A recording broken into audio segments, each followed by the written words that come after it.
Қазіргі таңда адамдардың арасында жоғалып бара жатқан асыл қасиеттердің бірі уәдені орындау. Адамдар қазір бір-біріне сенбейді, уәдесінде тұрмайды.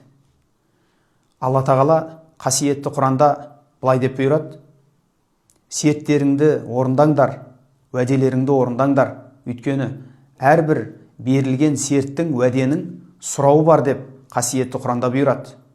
Уәдеде тұру бұл үлкен жауапкершілік. Пайғамбарымыз, оған Алланың салауаты мен сәлемі болсын, өсиеттерінің бірінде айтады: 200 адамның 3 белгісі бар дейді. Сөйлесе өтірік сөйлейді, уәде берсе уәдесінде тұрмайды, және аманатқа қиянат жасайды дейді. Қазақтан алғанда да уәдеге қатысты керемет насихаттар бар. Ер жігіттің 2 сөйлегені өлгені дейді. Айтылған сөз атылған оқ дейді.